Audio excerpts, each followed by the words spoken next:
Ok, entonces no olvide usted jamás que realmente respirar no solo implica el ingresar y sacar aire, ¿no? El respirar tiene un fin realmente, el proceso respiratorio tiene un fin. ¿Cuál es el fin del proceso respiratorio? Captar oxígeno y eliminar CO2. Eso hacen nuestros pulmones. Sin lo cual la vida sería incompatible, ¿no es cierto? Si nosotros no tuviésemos el proceso respiratorio.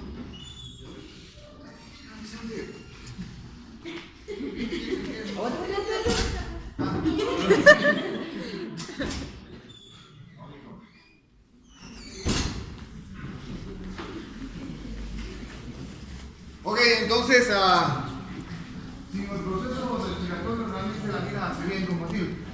Tan importante es el proceso respiratorio, respirar, que cuando nosotros les dormimos a los pacientes en anestesia, le colocamos propofol y le dejamos en paro respiratorio, si es que nosotros no hacemos algo para que ese paciente vuelva a respirar, a ingresar aire, el paciente fallecerá en unos 5 minutos, 6 minutos más o menos de dejar en hambre. He ahí lo importante de poder captar oxígeno. Todos nuestros tejidos trabajan en base al oxígeno que tienen. Si falla el oxígeno, es imposible que ese paciente pueda vivir. Y lo primero que sufre es el corazón. Y entonces uno cuando tiene hipoxia, es decir, la incapacidad de respirar adecuadamente, lo primero que se traduce son en arritmias, ¿no? Porque la célula cardíaca no puede realizar su trabajo. Comenzamos a ver arritmias, es lo primero que vemos, siempre un corazón. Y comienza a hacer arritmias, o bloqueos, o extractisos de cualquiera de estas cosas, ¿no? Entonces, es lo importante de respirar, ¿no? Entonces, este proceso respiratorio es vital, pero realmente el respirar implica varias fases, ¿no? No es solo ingresar y sacar aire, eso lo debemos desterrar. La ventilación solo es un proceso de la respiración. Respirar implica ingresar y sacar aire, como me lo han dicho bien, pero también implica que ese aire pueda difundirse de un lado a otro a través de la membrana pleurocapilar. Y respirar también implica que ese aire que nosotros estamos captando pueda ser transportado hacia los diferentes tejidos para que pueda ser utilizado. Y respirar implica que esa célula pueda captar ese oxígeno y pueda traducirlo en funcionamiento celular. Y respirar significa que todos estos procesos deben estar regulados. ¿Quién regula todo tu cuerpo? El sistema nervioso central. Entonces, eso es respirar, ¿sí? Es un proceso continuo que implica ventilar, que implica difundir, que implica transportar gases y que implica que esos gases y este proceso pueda ser regulado por el sistema nervioso. Hoy solo vamos a ver el primer proceso de la respiración, que es la ventilación pulmonar. Ok, que es la ventilación pulmonar. Ahora sí, ventilación pulmonar. ¿Qué es, hijo?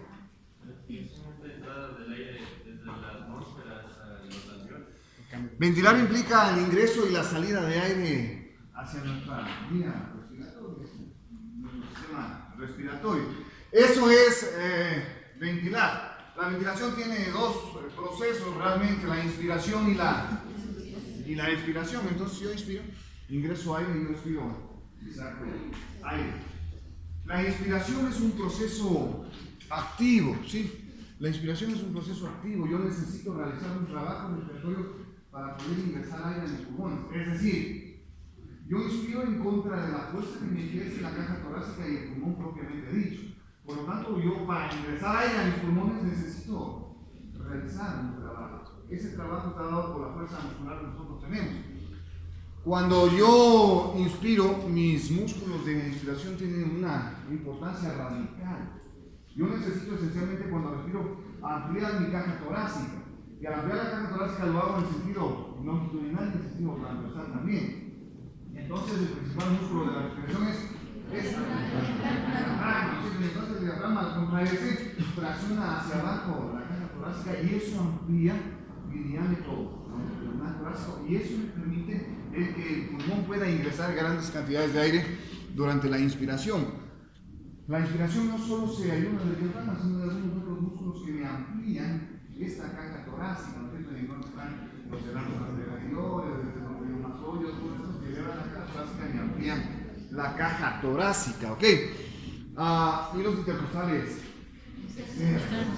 son los otros grandes músculos que nos ayudan durante la inspiración.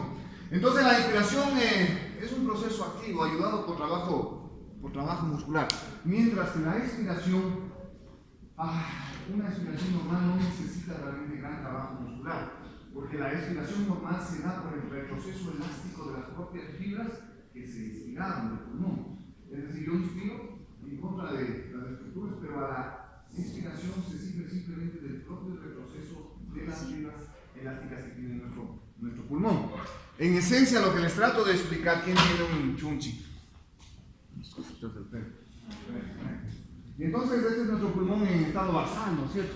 Cuando yo inspiro necesito ampliar la caja torácica para que ingrese aire a ese pulmón. Entonces hago un trabajo, hago contracción para ampliar esta caja torácica. Mire usted, hemos ampliado y estamos en inspiración. Pero durante la expiración simplemente la retracción propia del pulmón me lleva a su nivel inicial. Entonces yo inspiro y expiro. Inspiro con trabajo muscular y expiro gracias a la retracción propia del pulmón. Así trabaja nuestro pulmón, como un globo. Al inspirar se llena y al expirar sale todo ese aire que ingresa. Muy amable.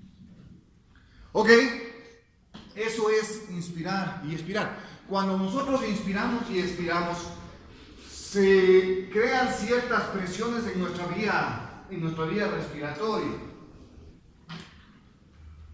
Dos presiones que son interesantes, ustedes las conocen. La una es la presión pleural y la otra es la presión alveolar. Y entonces hay la curva de presión pleural y presión alveolar. Por cierto, ¿cuál es la presión pleural? La presión que se encuentra en donde están los pulmones, en la pleura. La presión que ejerce el líquido pleural. En la cavidad pleural. Recuerde usted que este es un pulmón. Recuerde usted que este pulmón está tapizado por la pleura visceral. Y por fuera de la pleura visceral, hacia la caja torácica, está la pleura parietal. Entre las dos pleuras, un espacio, que es el espacio pleural. Este espacio pleural tiene un líquido, realmente una capa de líquido que desliza las dos pleuras, que es el líquido pleural. Este espacio pleural que contiene este líquido, contiene una presión. A esa presión se le conoce como la presión pleural. Okay, esa es la presión pleural. Cuando hablamos de la presión alveolar, en cambio, aquí no hay mucha ciencia, es la presión en el interior de los alveolos, que pueden medirse, normalmente se los mide en centímetros de agua. Ok, entonces yo tengo la presión pleural y tengo la presión alveolar. Estas presiones durante la inspiración y la expiración se modifican, eso es lo que les estoy tratando de decir. Muy bien, vamos con la presión alveolar. La presión alveolar cuando nosotros estamos en reposo es una presión negativa. Es una presión negativa. Señorita, ¿qué es una presión negativa?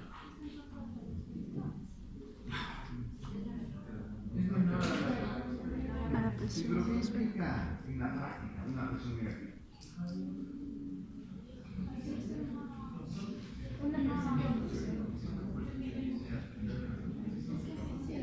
Eso lo hablamos en alguna clase, las presiones negativas y positivas, ¿no es cierto? ¿No es cierto que hablamos en alguna clase? ¿Qué era la presión negativa?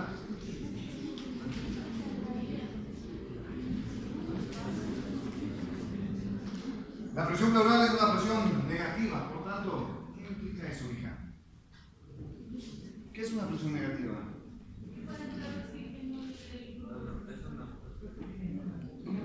¿Qué hacen las presiones negativas? Eso les expliqué hasta acordándonos de carnaval, les expliqué que era una presión negativa. Su aspiradora en la casa es una presión negativa. Esta es una presión negativa. Ahora bien, la presión pleural tiene una presión negativa de -5. Esta es, en condiciones basales, la presión pleural. Durante la inspiración, la presión pleural, ¿se hace positiva o se hace más negativa? Más negativa. Positiva. ¿Por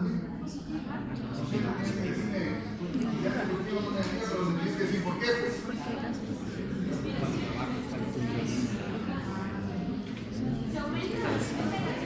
No, se está haciendo más positiva. Más positiva. Nos ubicamos, estamos hablando de esta presión pleural. Esta presión pleural es negativa en condiciones basales. La presión pleural está alrededor de -5 en estado de reposo. Cuando yo inspiro, les pregunto si se hace más negativa o si se hace positiva. Negativa. Se hace positiva según la mayoría de ustedes. Más o menos llegaría más negativa. Más 1, menos 1, 0, ¿no? Entonces, ahora bien, ¿por qué es negativa la presión pleural, mija? Porque permite mantener a los pulmones alrededor. No, porque siempre va a estar retrayendo. Va a tender siempre a retraerse. A ver, esta es la presión pleural. Este espacio tiene una presión negativa. Quiere decir que al ser negativa atrae a mi pulmón, ¿verdad? Y evita que el pulmón se... Tan cierto es esto y tan útil es la negatividad del espacio pleural que cuando nosotros tenemos un trauma, por ejemplo un trauma penetrante, viene el cuchillo y lesiona la pleura, el espacio pleural, aquí ingresa aire e ingresa líquido, ingresa sangre. ¿Qué estamos perdiendo? La presión negativa, porque estamos creando ahora una presión producto del sangrado o del aire que está entrando acá. Y al crear presión positiva aquí, ¿qué pasa con el pulmón? Colapsa. Perfecto, señores, se colapsa. Se colapsa. Y tenemos un colapso pulmonar. A eso que les menciono ahora se le conoce como el hemotórax o como el neumotórax, dependiendo si es aire o si es líquido lo que está ocupando. ¿Ok?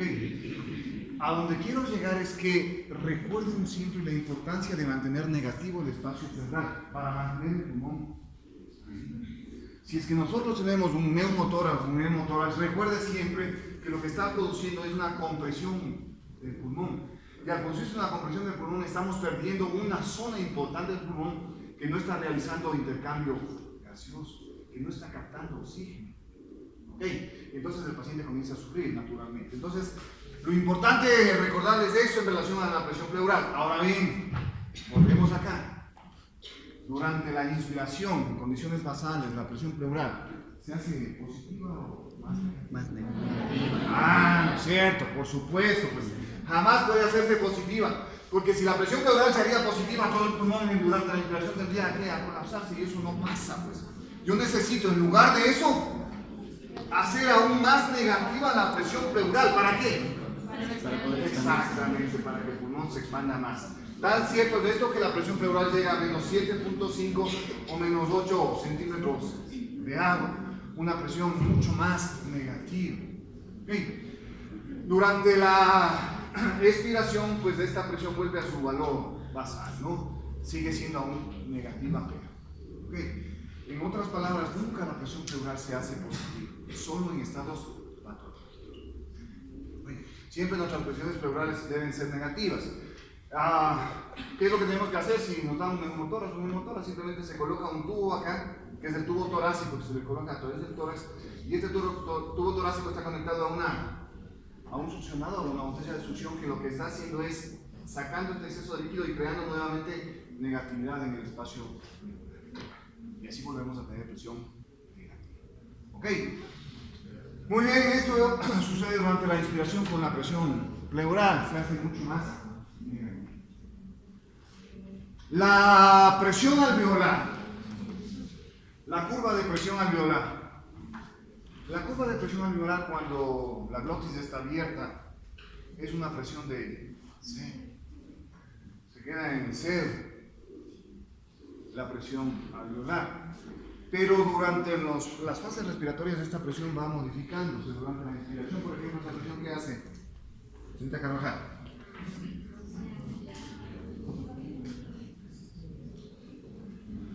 Presión alveolar, señor Carvajal.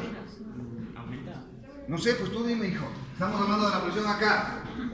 ¿Qué pasa durante la inspiración con la curva de presión alveolar? Se hace ¿Se hace positiva? Negativa. ¿Se hace negativa? negativa. Ah, no sé, tú dime. Negativo. Pero reflexiona nomás. Si esto es cuestión de pensar nada más. Negativo. ¿Se hace qué? Negativa.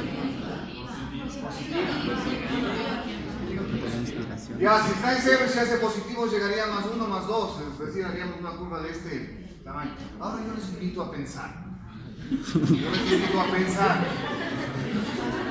Que si yo tengo una presión aquí alveolar, durante la inspiración, si yo aquí, en el alveolo, creo una presión positiva durante la inspiración, ¿creen ustedes que yo pueda atraer aire hacia los alveolos? No, por supuesto.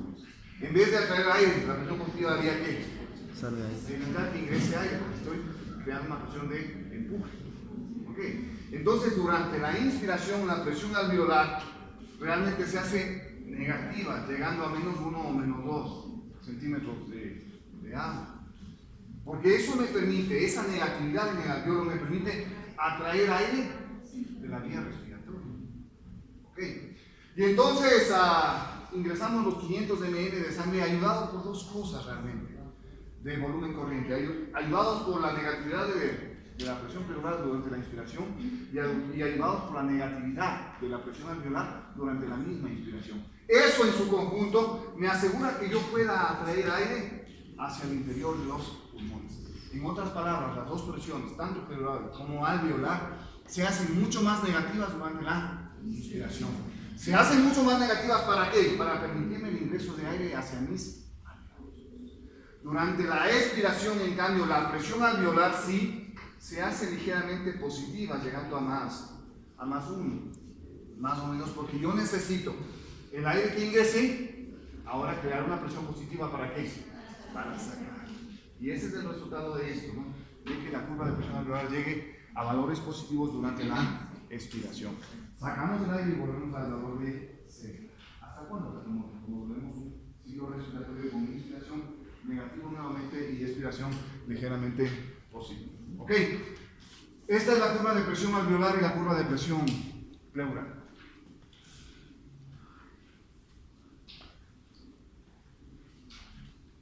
Voy a saltarme un poquito la secuencia del texto para, aprovechando el gráfico, hablarles del trabajo respiratorio. El trabajo respiratorio se ve esencialmente durante la inspiración, como les mencioné hace un momento, porque en la inspiración yo tengo trabajo muscular. El trabajo respiratorio se divide en 3 tipos de trabajo respiratorio. Cuando ustedes ventilan, realmente están realizando 3 tipos de trabajo. El uno que se conoce como de distensibilidad pulmonar, el otro es el de resistencia tisular y el otro es el de resistencia de la vía aérea. ¿Sí? 3 tipos de trabajo que en último término van a hacer esto, ¿no? Van a asegurarme de que yo pueda ingresar aire a nuestros pulmones.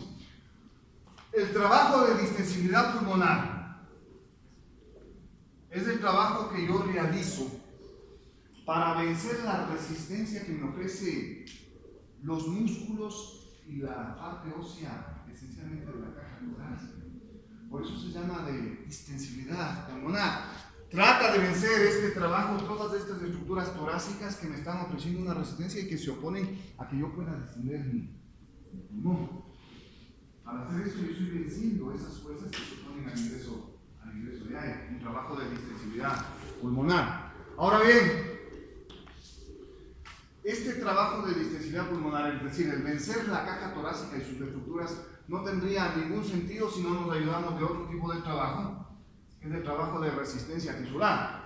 Yo puedo vencer la caja torácica, pero si no puedo vencer la estructura propia del pulmón, es decir, el parénquima propio del pulmón, la resistencia tisular, es decir, la resistencia del tejido, es imposible que pueda ingresar aire a los pulmones también. Y entonces yo necesito no solo vencer durante mi trabajo respiratorio a mi caja torácica, sino necesito vencer a la propia viscosidad pulmonar, como les llaman ahí, al propio tejido pulmonar.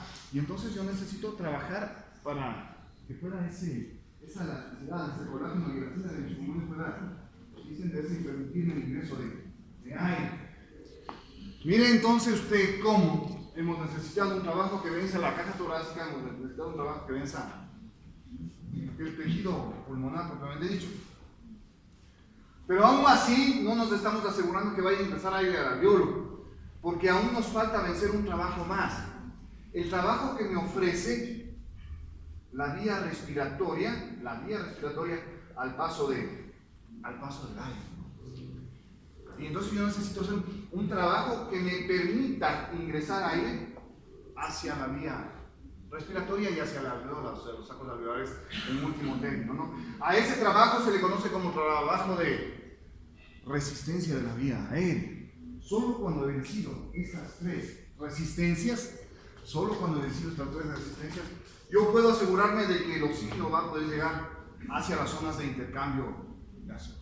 En otras palabras, cuando yo inspiro, necesito vencer mi caja torácica, necesito vencer la elasticidad pulmonar y necesito vencer la resistencia que me ofrece la vía respiratoria, los bronquios, los bronquiolos, esencialmente. ¿Okay? Ese es el trabajo respiratorio. Este trabajo respiratorio puede verse afectado, por supuesto. Y yo les invito a que ustedes vean, cuando nosotros tenemos deformidades de la columna, hay esa gente que tiene cifosis o escoliosis o lo que sea, que me deforma la estructura torácica. En esos pacientes el trabajo respiratorio es mucho más grande. ¿Por qué? Porque tiene una alteración de la caja torácica. En otras palabras, para ingresar aire, ese paciente necesita realizar un mayor trabajo. Les invito a que vean cómo respiran esos pacientes que tienen alteración de la caja torácica, con mucha dificultad. ¿Okay? Y también puede verse afectado esto, ¿no? Los fumadores con el pasar del tiempo hacen un cuadro que se conoce como fibrosis pulmonar. El puma, el artista, no el puma, el animal, sino el puma El puma era un gran fumador, ¿no? De 2 cajetillas diarias, ¿no? Fibrosis pulmonar. La fibrosis pulmonar quiere decir que el tejido parenquimatoso del pulmón cambia y se hace tejido fibroso como respuesta a los cambios de temor que ese paciente pueda tener. Y entonces el tejido, en vez de que tenga colágeno y queratina, tiene fibrosis, ¿no? Estructura rígida, y entonces el pulmón no puede distender, se queda muy rígido. La dificultad para que pueda ingresar aire en ese paciente es mucho más grande. Entonces esos pacientes necesitan realizar un mayor trabajo respiratorio. Pero al final de cuentas la fibrosis pulmonar nunca se cura, ¿no? Porque es tejido fibroso, no va a ser reemplazado nunca. Entonces, ese paciente o esos pacientes normalmente fallecen con dificultades de intercambio gaseoso, a menos que se haga un trasplante de pulmón, de doble pulmón, para mejorar toda su ventilación. ¿Ok?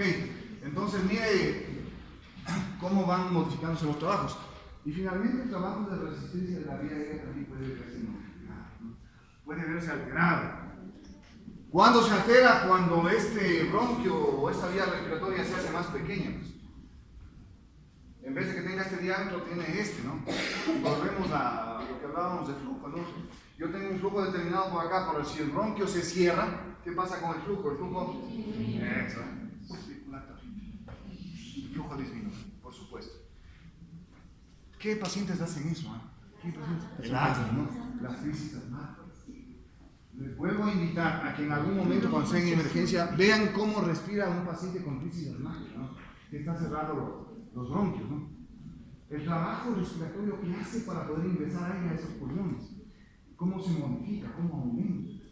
¿Como consecuencia de qué? Como consecuencia de su aumento de trabajo respiratorio de la vía aérea. Porque necesitamos vencer esta resistencia que está aumentada. Y si se cierra el vaso, pues es difícil que pueda ingresar aire, entonces necesita realizar mayor trabajo. Esos pacientes, como respuesta a esa broncoconstricción, comienzan a tener un silbido característico, ¿no? Y el pulmón, por la turbulencia que se crea en el bronquio mucho más cerrado. ¿Okay? Entonces, esto es el trabajo respiratorio. En esencia, los 3 tipos de trabajo lo que me están asegurando es que yo pueda ingresar aire a mis pulmones. Debo vencer la caja torácica, debo vencer la vía aérea y debo vencer la resistencia pulmonar. ¿Ok? ¿Estamos claros? Muy bien.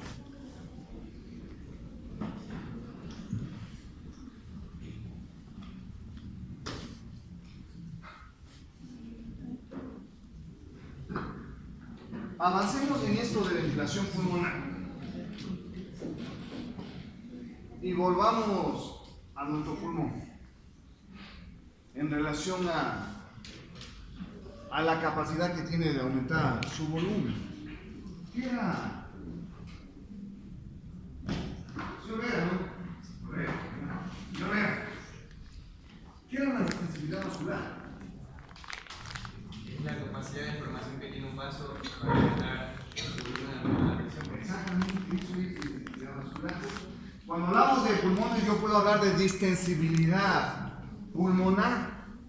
Y entonces, si eso lo extrapolamos al pulmón, la distensibilidad pulmonar será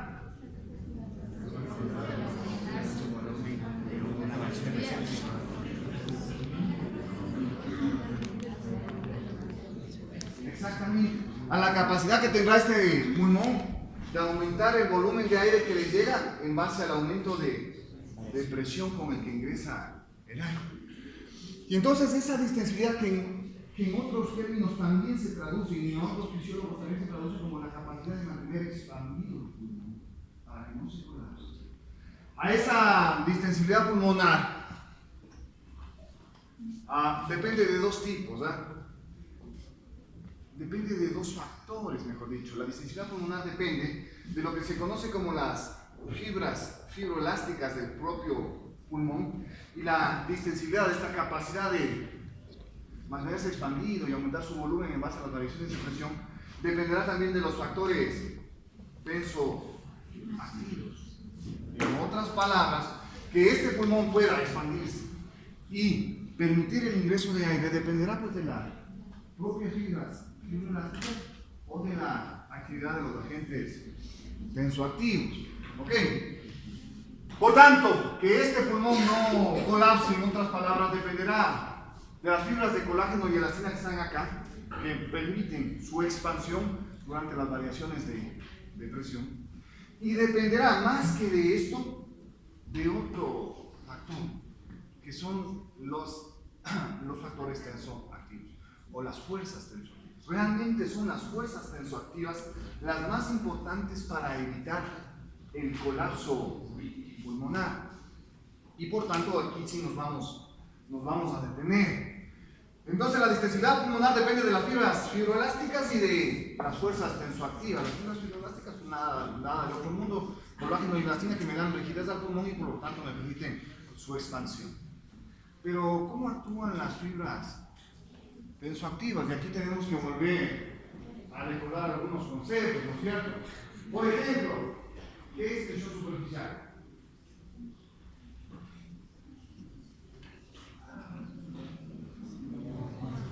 Eso me lo imagino, lo vieron en algún momento en la física, o lo deben haber visto en el laboratorio, ¿no?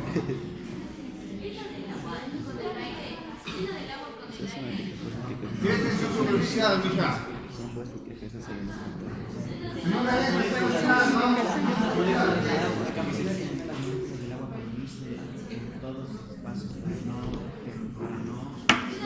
Ok.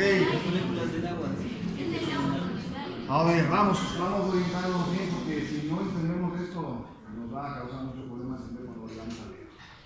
La tensión superficial no es más que la fuerza que ejerce el agua en relación a sus contornos. La tensión superficial está dada por fuerzas de cohesión. Las fuerzas de cohesión tienden a ¿qué? A disminuir los espacios, porque son esas fuerzas de cohesión las que adhieren moléculas de agua. Es por esta razón que la gota es redonda y la gota no es alargada, por fuerzas de cohesión, por tensión superficial. En otras palabras, siempre los líquidos tienden a ¿qué? A disminuir los espacios. Eso es tensión superficial. ¿Qué era?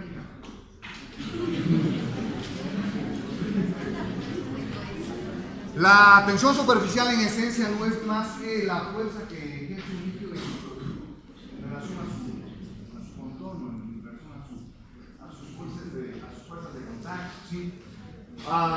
Me van a entender mejor si es que hacemos un ejemplo. Asumamos que este es un alveolo. El alveolo está tapizado por una ligera capa de líquido, que es el líquido alveolar presente aquí. Si solo existiese el alveolo y esta lámina de líquido que la tapiza, este alveolo, por la tensión superficial que ejerce el líquido que está tapizando el alveolo, por la tensión superficial, este alveolo lo que haría es colapsarse, porque el agua que está aquí trataría de disminuir el espacio. La tensión superficial no es más que la presión que ejerce este líquido para disminuir los espacios. ¿Okay? Y entonces, esa es tensión superficial. Pero de repente dijo, pues Dios dijo, pues hagamos fisiología, ¿no? Y como la fisiología es perfecta, dijo, pero entonces si yo estoy creando tensión superficial con este líquido que reviste el alveolo, necesito oponerme a esa tensión superficial. Y creó lo que se conoce como los agentes tensoactivos. Y tras colocó aquí un agente tensoactivo. Por tanto, el agente tensoactivo, señorita, es supone las fuerzas.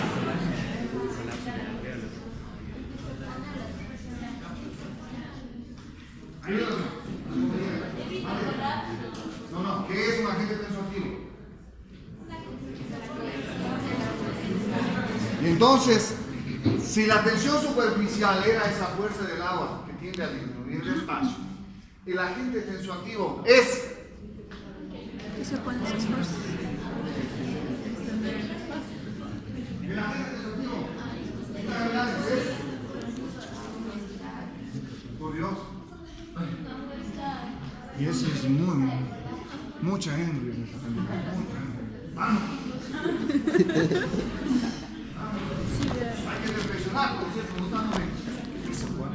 y entonces el agente tensoactivo no es más, o los agentes tensoactivos no son más que los agentes que se oponen a la tensión superficial. Es un agente tensoactivo. El agente tensoactivo, por lo tanto, se opone a la tensión superficial de un líquido, tal cual ustedes ven acá. Y como se opone a las fuerzas de cohesión de este líquido, es decir, a la tensión superficial, al oponerse, ¿qué están haciendo con el alveolo? Lo mantienen expandido. Evitan que el alveolo se colapse. Esos son los agentes tensoactivos. Por lo tanto, los agentes tensoactivos se oponen a la tensión superficial del líquido en cualquier parte del cuerpo. Este solo es un ejemplo. Pero agentes tensoactivos tenemos en varias partes del cuerpo, ¿no? Por ejemplo, cuando vamos a absorber grasas, cuando vemos el sistema gastrointestinal, las grasas en el líquido intestinal serían realmente destruidas por la tensión superficial del líquido intestinal, que destruiría a la grasa, a las moléculas de ácido graso. Y entonces volvemos al Diosito, ¿no? Diosito hace las cosas perfectas, y la fisiología es un ejemplo de eso, ¿no? Entonces dijo, no, tenemos que absorber las grasas, entonces creemos las micelas. ¿Qué son las micelas? Simplemente vivos, ¿no? La Biblia hace como un escudo para evitar la destrucción del ácido graso y así como micela, llevarlo hacia la célula intestinal. Y entonces esa micela, esa bilis, en otras palabras, se convierte en un agente que se opone a la tensión superficial del líquido intestinal. ¿Okay? Entonces, todo lo que se oponga a la tensión superficial, es decir, a la presión de los líquidos en el cuerpo, será un agente tensoactivo. Este agente tensoactivo a nivel pulmonar tiene un nombre, es el surfactante pulmonar. ¿Okay? Ese es el surfactante pulmonar. Por lo tanto, yo necesito mis pulmones surfactante pulmonar para evitar el colapso del alveolo y mantener este pulmón así, expandido. Si no tengo surfactante pulmonar, los alveolos se colapsan y todo el pulmón se colapsa. ¿Ok? El surfactante pulmonar producido por los pulmoncitos tipo 2, ¿no es cierto? Y entonces, necesario al nacimiento, ¿verdad? El riesgo de un niño prematuro, en relación a su salud, no es cardíaco, no es digestivo, no es circulatorio. El riesgo de un prematuro siempre será un riesgo respiratorio. ¿Por qué? Porque al nacer de manera prematura no tiene la suficiente producción de surfactante pulmonar. Entonces nace el niño e inmediatamente el alveolo se colapsa, porque no tiene agente tensoactivo. Por lo tanto, el paciente muere normalmente de asfixia. ¿Por qué? Porque no tiene zonas de ¿qué? De intercambio. ¿Ok? Por eso que nosotros, cuando ya sabemos que va a nacer un niño prematuro, inmediatamente maduramos los pulmones. ¿Qué quiere decir eso? Colocar sustancias que me ayudan a producir la maduración de neurocitos tipo 2 y con ello el aumento del surfactante pulmonar, para que cuando nazca ese niño el pulmón no se colapse y tengamos suficiente surfactante pulmonar. Uno de esos elementos que ayuda a la maduración pulmonar son los corticoides, ¿sí? Y se le pone corticoide a la señora que va a dar a luz a las 28 semanas, 27 semanas. Recién dio a luz la secretaria del servicio de anestesia. Una jovencita, no, flaquita, no le conocí, sí, le conocí más. Entonces cuando va a quirófano, no le reconoce. Y cambiadísima no porque se engordó con el brazo, no se hinchó, ¿no? Entonces estaba con preeclampsia grande y entonces, claro, estaba de 28 semanas, un bebé muy pequeño, ¿no? Entonces a ella le maduraron los pulmones, digamos que tenga más surfactante pulmonar y lo operaron muy pequeño, ¿no? Entonces el niño está bien ahora. Pero a lo que quiero llegar a lo que recuerden la importancia del surfactante pulmonar como un agente tensoactivo para evitar el colapso del pulmón. Ok, señores, esa es la distensibilidad pulmonar dada por las fuerzas tensoactivas. Pero a veces no hay corticoides en los hospitales, o a veces el niño es muy pequeño. A veces hemos visto nacer niños de 24 semanas, 25 semanas, una barriga. Muy pequeñitos. A ellos ya no se les puede madurar solo con corticoide a la mamá, sino que hay que quitar directamente su surfactante pulmonar, ¿no? Eso es lo malo de eso es que la surfactante pulmonar es caro. Entonces una familia que llega a la maternidad, que gana entre los 200, 200 dólares, no puede pagar una ampolla diaria de 150 o 200 dólares. Que es lo que cuesta el surfactante pulmonar. Ok, dime. ¿Y si la mamá tiene glaucoma? ¿Mande? Si la mamá tiene glaucoma, ¿Qué pasa con la mamá que tenga glaucoma? ¿le puede quitar corticoides? No, porque aumenta la presión intraocular. Pero eso es sopesar riesgo-beneficio, ¿no? Lo que pasa es que ahí tienes que sopesar, ¿no? ¿Quieres madurarle? Pues va a aumentar un poco más la presión intraocular. Puede haber el riesgo de que haya desprendimiento de retina, sobre todo, pero habrá que tomar pues, de alguna manera, ¿no? Ok. Muy bien, algo más en relación a eso. ¿Preguntas para avanzar en necesidad pulmonar? Dígame.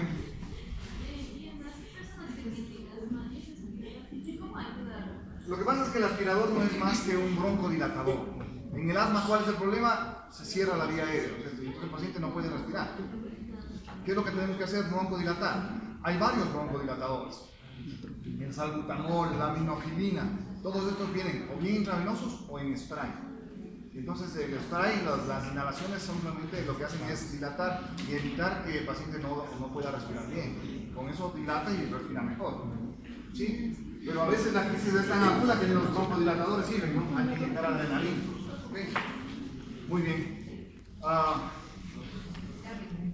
Bueno, conversemos algo más sobre ventilación pulmonar. Cuando nosotros ventilamos, se crean lo que se conoce como los volúmenes y capacidades pulmonares, ¿no es cierto? Realmente los volúmenes forman a las capacidades. ¿Okay? Y entonces yo tengo volumen corriente, volumen de reserva expiratoria, volumen residual y volumen de reserva expiratoria. El volumen corriente es el volumen que usted ingresa o saca durante cada ventilación normal. En esa noche se están mezclando volumen corriente cuando ingresan aire. Cuando sacan el volumen corriente de respiración. Ese es el volumen corriente. Usted ingresa el aire a sus pulmones, con las palabras, ¿ok? Pero yo puedo hacer lo siguiente, ¿no? De repente, hagamos algo aquí. De repente yo puedo hacer una inspiración normal e inmediatamente aquí estamos diciendo, mira,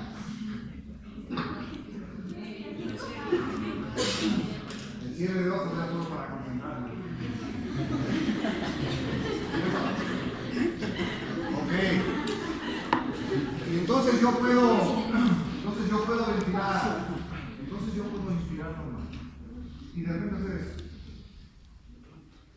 Ese es el volumen de reserva inspiratoria. Es el volumen que yo puedo ingresar a mis pulmones de manera forzada durante una inspiración. Al finalizar la inspiración normal, ese es el volumen de reserva inspiratoria. El volumen de reserva expiratoria, en cambio, hace lo contrario, ¿no es cierto? Sacamos una expiración normal y de repente todo ese volumen de aire que nosotros vamos acá constituye el volumen de reserva expiratoria, ¿ok? Pero a pesar del esfuerzo expiratorio que ustedes hagan, usted jamás puede sacar todo el aire que está en su pulmón. Siempre queda un volumen de aire en el pulmón. A ese volumen de aire presente en los pulmones que no se lo puede sacar ni con una expiración forzada, se le conoce como volumen residual. Ese es el volumen residual. Volumen residual importante en medicina legal, ¿no? Importantísimo en medicina legal, porque el volumen residual lo tenemos. Perdón, mija. El volumen residual lo tenemos que ya las válvulas, la bomba venosa, ya las válvulas están así, preparadas para lo otro.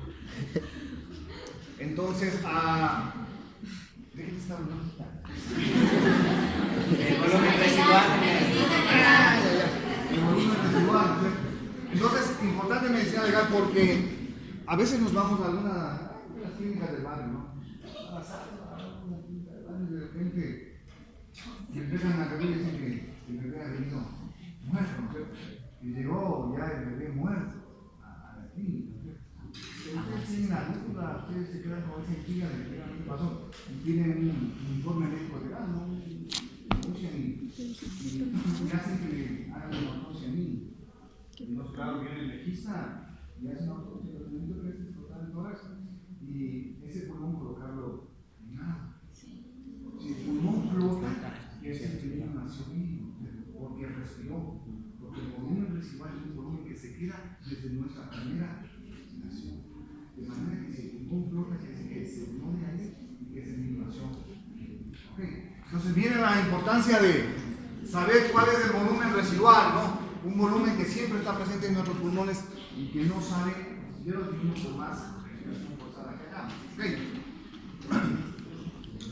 Las capacidades se forman de estos volúmenes. Una capacidad que abarca todos los volúmenes, que se conoce como capacidad pulmonar total, abarca los 4 volúmenes.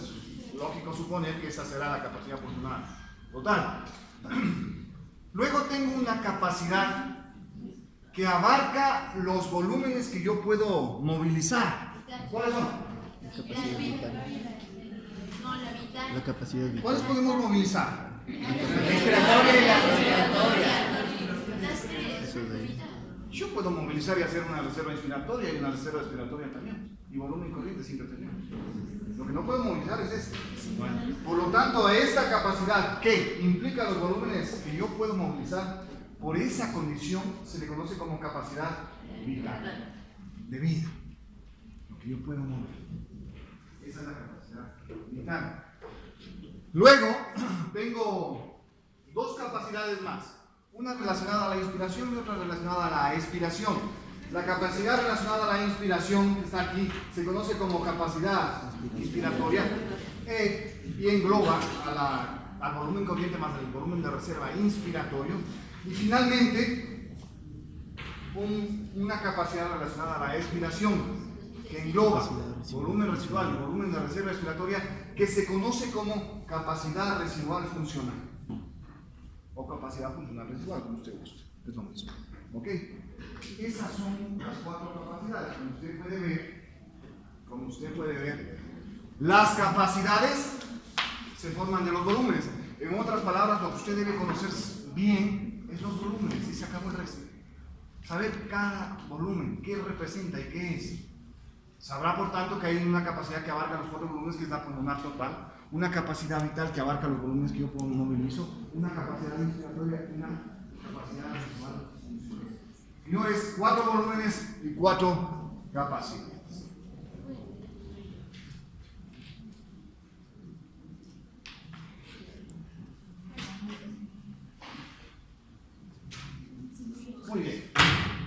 Ya vamos llegando a la final. No se olvide que nosotros teníamos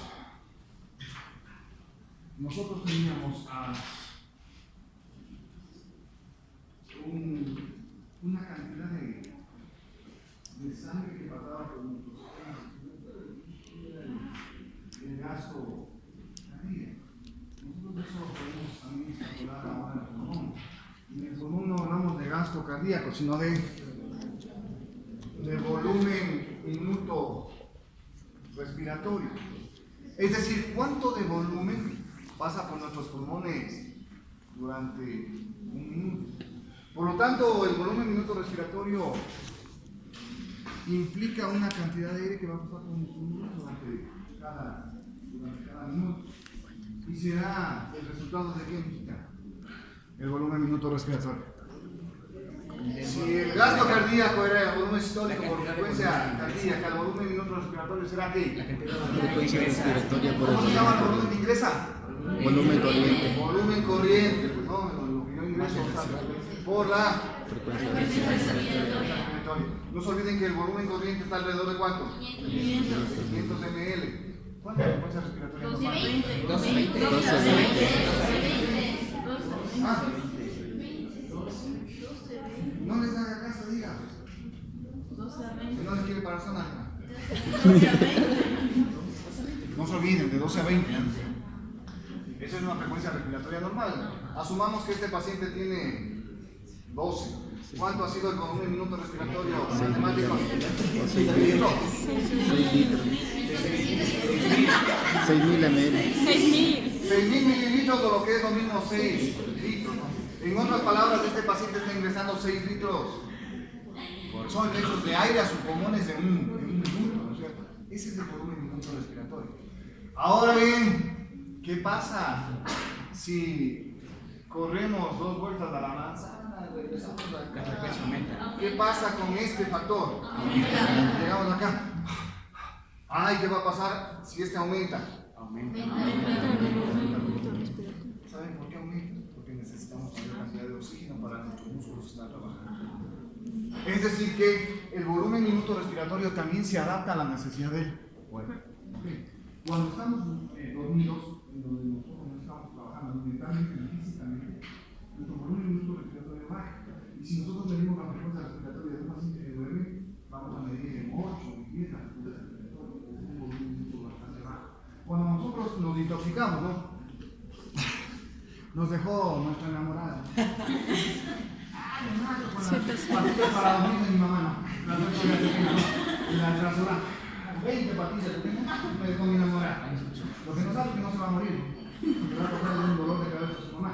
Si quiere matar, tiene que tomar el diablillo colombiano. Pero no dirán que yo les he dicho. No les dé ideas. Lo que quiero dejar es que cuando usted toma benzodiazepinas, inhibe el centro respiratorio, por lo tanto inhibe la frecuencia respiratoria. Y el paciente comienza a respirar, que tiene 5 respiraciones por minuto, de 4 respiraciones por minuto. Imaginen el volumen respiratorio cuán disminuido está en ese paciente. Por lo tanto tiene menos captación de oxígeno. De ahí está la base de la desintoxicación del ambiente. Por eso si normalmente esos pacientes nosotros los llevamos a ventilación mecánica. Ponemos un tubo, les damos y ventilación mecánica. ¿Para qué? Para que puedan tener una buena captación de oxígeno. Okay. Siempre hay que asegurarnos un buen minuto respiratorio, es decir, una buena cantidad de oxígeno en el cuerpo. No se olvide, el volumen minuto respiratorio actúa en base a la necesidad del cuerpo también. ¿Ok? Muy bien. Yo creo que con esto podemos ir acá.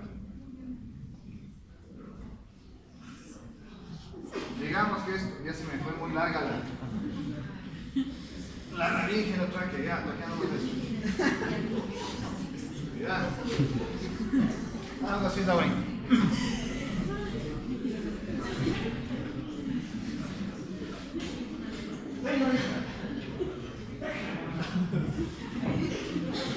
Mira, cuando usted ingresa aire, cuando nosotros ingresamos aire, en este momento, todo el aire que tú estás ingresando en este momento, todo ese aire se va hacia los alveolos, hacia los intercambios. No. Ese que en el espacio muerto. Hay aire que se queda en dónde. En la tráquea y los bronquios. Entonces, hay aire que se queda aquí, en la vía respiratoria, en los bronquios principales. Ese aire constituye aire de espacio muerto. Aire de espacio muerto. Y entonces yo tengo realmente dos tipos de espacio muerto, ¿no? Este aire del que acabamos de hablar, que es el aire presente en la vía respiratoria. Estas zonas no son de intercambio gaseoso. Por eso este aire o toda esta estructura es espacio muerto. Pero este es espacio muerto anatómico. Hay un espacio muerto fisiológico que constituye los alveolos, es decir, zonas de intercambio que por alguna razón no están realizando el mismo. A veces aquí hay líquido, ¿no? En las neumonías, por ejemplo, o en los edemas. Y por lo tanto, este se convierte en un espacio muerto fisiológico. Todas las zonas de la vía respiratoria en donde no se está realizando intercambio gaseoso, esas zonas son espacios muertos. El espacio muerto anatómico, toda la zona anatómica normal por donde es la vía respiratoria, y los espacios muertos fisiológicos son zonas que en condiciones normales deberían estar realizando intercambio gaseoso, pero que por alguna razón no lo están haciendo. Espacio muerto anatómico y espacio muerto fisiológico. Pero el espacio muerto, siempre escucha espacio muerto, espacio que contiene aire que no está realizando qué. Cuando usted escucha espacio muerto, aire que no está realizando qué. Intercambio gaseoso. Zonas que no están realizando intercambio gaseoso. No se olvide eso en relación a la fisiología respiratoria. De manera que cuando yo ventilo, ni por más que haga yo una inspiración forzada, todo ese aire está llegando a sus pulmones. Para que ese aire llegue a mis alveolos debe pasar alrededor de 7 u 8 inspiraciones. Y así, ahí tenemos la inspiración alveolar. Ahí está llegando hacia mí. Ok. No olvide eso en relación a esto. En la parte final del capítulo, como siempre, ahí habla de la vía aérea, ¿no? De cómo está estructurada la laringe y la tráquea. Simplemente recordar que está estructurada por músculo liso, y al estar estructurada por músculo liso, tiene una gran capacidad de contraer.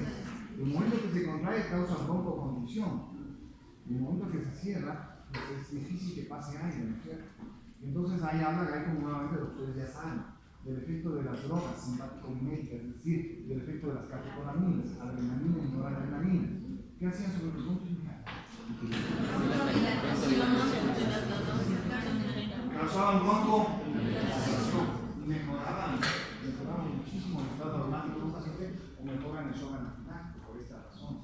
Entonces recordar simplemente cómo está estructurada la tráquea y los anillos traqueales y todo esto que tienden a colapsarse cuando hay una broncoconstricción. Y luego habla de los reflejos de protección, ¿no es cierto? Entonces habla del aparato mucociliar. Es decir, ese aparato que nosotros tenemos en la respiratoria para que los gérmenes o el polvo que está en ese momento ahora, porque ahora si nosotros ponemos una lamparita, vamos a ver muchísimas partículas de polvo, no sé si ustedes han hecho eso, ¿no? Una luz de polvo. Ese polvo no ingresa en nuestros pulmones porque tenemos el aparato mucociliar. ¿Qué hace el aparato mucociliar? El moco que está en la vía respiratoria adhiere esas partículas de polvo y los cilios empujan hacia arriba siempre, en una sola dirección. Y eso hace y evita que los elementos nocivos lleguen hasta nuestras zonas pulmonares. Nos defienden. Si no estaríamos enfermos. ¿Qué pasa con el fumador?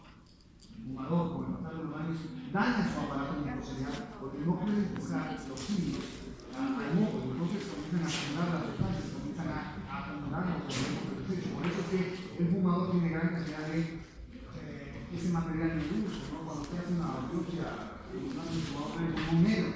¿Por qué? Porque su aparato mucociliar durante tantos años de fumar no empujó los elementos del desecho. Entonces ya van dos, ¿no? Ya van dos causas, ¿no? Ya tiene cirrosis pulmonar y va a tener daño en el aparato mucociliar. Hay otros bichos más agarrados. Sin sumar el cáncer de pulmón, ¿no? Se le van a. Sin sumar que tiene asociación con hipertensión arterial. Y están dejando los malos bichos que no están tratados.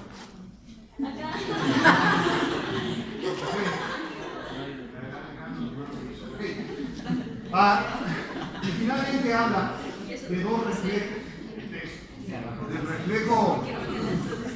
Del reflejo tusígeno y del reflejo del estornudo, ¿no es cierto? Si el reflejo tusígeno tiene que ver con afectaciones de la vía aérea inferior, es decir, desde la laringe para abajo, ese es un reflejo tusígeno, cuando se irrita todas las zonas notatorias. Okay. Pero la tos es un mecanismo de defensa, nuestro cuerpo nos está defendiendo. Si nos infectamos con una bacteria, pues la tos hace con cada acceso tusígeno que nosotros eliminemos esa bacteria que nos está invadiendo. O si no, imaginen ustedes, alguna vez les debe haber pasado, ¿no? Estamos en nuestras primeras citas, ¿no? Nuestras primeras citas donde todo delicadito, ¿no? Y estamos comiendo, si bien nos damos, ¿no? Y vamos a tomar un poco de agua, de líquido, y que tomamos y por estar muy finos, el agua se va por la vía aérea, ¿cierto? ¿Cómo responde nuestro cuerpo? Porque es un mecanismo de defensa. Y nuestros ojos acá no, mira, todo es un mecanismo de defensa, de protección de nuestra vida respiratoria. Siempre recuerden que la tos es un mecanismo de defensa. Por lo tanto, deberíamos tomar medicamentos antitusígenos. No, nunca. Si la tos es infecciosa, jamás debemos tomar medicamentos antitusígenos, porque estamos cortando un mecanismo de defensa. Porque estamos cortando un mecanismo de defensa. Cuando hablamos de tos infecciosa, y finalmente el estornudo es un reflejo mucho más alto, no es de vía aérea inferior, sino a nivel de mucosa nasal, sobre todo, ¿no? O de rinofaringe, ¿sí? En donde se inflama y nos da estornudo. Nuevamente un mecanismo que hace lo mismo que la tos, un mecanismo de defensa para expulsar elementos nocivos, ¿no? Hay una característica del reflejo del estornudo, que es fotosensible, ¿no?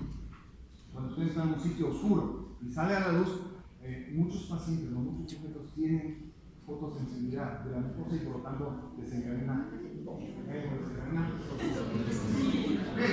Eso les debe haber pasado a algunos. ¿Listo? Pero tanto la tos cuanto el estornudo son mecanismos de defensa. ¿Listo, amigos? Vean, está todo muchísimo ventilación pulmonar. ¿Dudas? ¿Dudas? ¿Preguntas? Ok, seguimos avanzando hacia el final. Nos vemos el día de